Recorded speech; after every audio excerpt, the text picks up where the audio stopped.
If you guys enjoy what I do, be sure to hit that like button and subscribe. It really helps the channel and it's free and easy to do. Welcome to my channel where we cover the lore of Final Fantasy XIV. We cover the stories both big and small, the epic and the cute, the silly and the tragic. I hope you all enjoy the ride, and welcome to the Chronicler of Lore.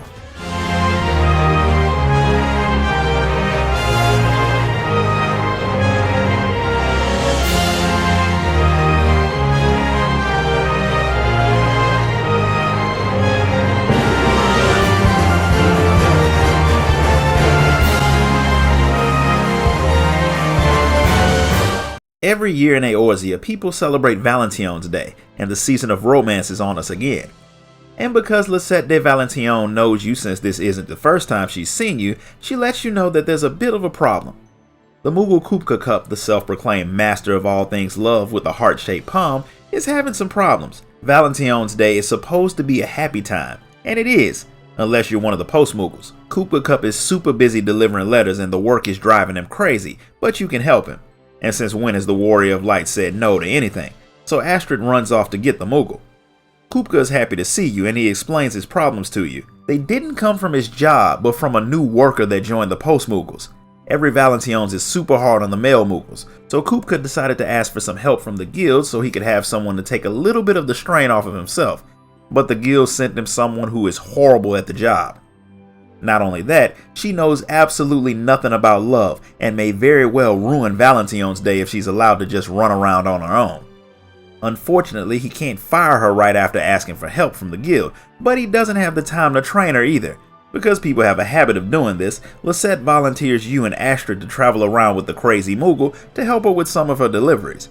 And neither one of you say no, so Kupka brings Pukti Pico and a chocobo to you. She always forgets the thing's name, so she just calls it Bird. You can call her whatever you want because she's gonna forget the name in a few hours anyway. Kupka has given Pukti 3 deliveries to take care of, and he wants the 2 of you to go with her. And the first stop is at the Carpenter's Guild. The person she's delivering to is out on an errand, so Pukti decides she'll just leave the package anywhere and hopefully the guy finds it because she has other stuff to do. So apparently she's training to work for Amazon because they don't care where they leave your packages. I kid you not, they not only set something I ordered on my neighbor's doorstep, but they took a picture of the door where you can clearly see the numbers for their address and then sent it to me, knowing that it wasn't the right place. Needless to say, that's not how the post-Mughals operate, so you and Astrid convinced the Mughal to look for the man so you can give him the gift his daughter sent for him directly.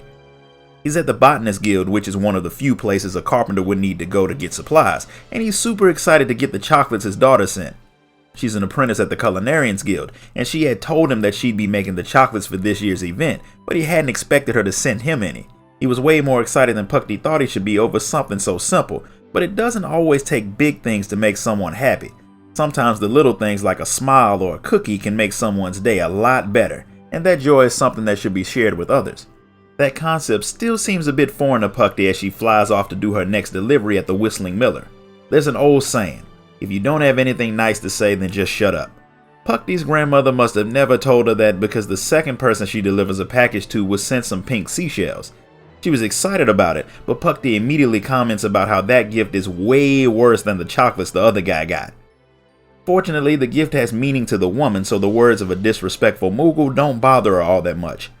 Her friend is an adventurer who she hasn't seen in a while, and what he always does is instead of telling her where he is, he sends her something from that place so she can figure out where he is. She was just wondering if something had happened to him, but the gift lets her know that he's alive and lets her play detective in her own small adventure so she can figure out the location before the next package comes.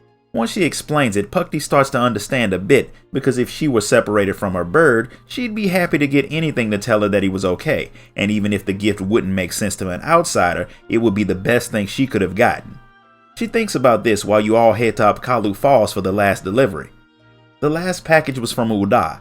A young man had ordered some earrings for his wife, but the shipment had taken so long to get there that he was afraid they would be damaged when they arrived. But they're in perfect condition, so he's super excited and he compliments Pukti on her work, which makes her feel all tingly inside.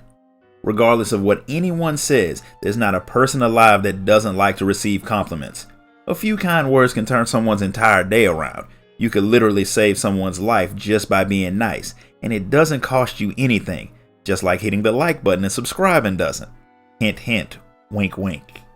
With the deliveries done, you all head back to Kupka and Lisette, and although it got off to a rocky start, the Warrior of Light and Astra can safely say that Pukti didn't do a bad job, and she learned that love is a lot more complicated than she had thought. But because of the two of you, she feels a little less ignorant than she was before. Because of that, Kupka rewards her by giving her another job. Not sure how that qualifies as a reward, but okay.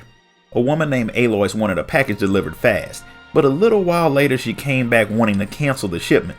It was weird, but she ran off crying before he could find out what was wrong. He wants you to help find her. She's a very pretty Ellison lady, so he thinks she'll be easy to spot. But Gridania is full of Ellison, so I don't know how he thought that'd make her easy to find unless he was trying to say that all the other Ellison are pretty ugly. Now, I'm not even going to touch that one. Kupka did see which way the woman went, so you follow a path and track her down pretty easily. And after you start to talk to her, she heads off to see Kupka, which wasn't the point of all of this, but you have to just go with it. Alois had received an offer of marriage that she had wanted to accept, and she wanted the Mughals to make sure her reply would actually get delivered. But then she started to doubt whether she was making the right decision, not because she didn't love the man, but because he's Ishgardian nobility and she's a commoner who may not fit into that world, which is why she wanted to destroy her other letter and tell him that she couldn't go through with it. Even Pukti, who claims to not be an expert on these types of things, doesn't understand why Alois would give up a relationship with someone who she actually wants to be with, if the thought of not being with him makes her as scatterbrained as she is, especially since she made up a scenario in her own head where she was unfit and treated it like reality. False evidence appearing real has made a lot of people miss out on some really good things. Lisette is also Ishgardian nobility, and she can say with absolute certainty that none of the noble houses have the same rules or customs, so it would make sense for her to talk to her betrothed before coming up with her own theories. The man's been a part of his own family forever, which means he probably knows more about how they work than she does. She realizes that you all do have a point, and she decides to get your help writing the letter where she tells the man exactly what worries her. Ladies, men are not mind readers. If you want us to know something is wrong, tell us, because if you don't tell us the problem, it'll be your own fault if it doesn't get fixed. After the letter is sent, Alois freaks out and decides to go and spy on Ezemil to see how he reacts, and since you couldn't stop her, you and Astrid follow her. Ezemil reads the letter, but Pukti's extremely insightful words about how Alois feels about him does a better job of revealing her intentions than any letter ever could. It also helps that Ezemil saw the woman spying on him, because regardless of what Naruto may have people believing, bright colors are the worst thing to wear on stealth missions. Ezemil sends a letter of his own, but to repay Alois for spying on him, he shows up while she's reading it to let her know that no matter what happens, they'll deal with whatever comes their way. Clearly the two of them will get married, and of course they offer to send you an invitation that you'll probably never receive. Because of all she's done to understand this holiday and bring love and joy to the people on this Valentione's Day, Pukti's palm changes to the shape of a heart, and she gets a whole new respect for the power of the post-Mughals and their ability to shape the lives of the people by what they deliver. I'm not sure she entirely gets the point, but she's definitely better than she was at the beginning. In any case, this concludes the story of this year's Valentione's Day. If you enjoyed the video, like, share, subscribe, join the Discord, and if you really want to show your support, sign up to become a member of the channel.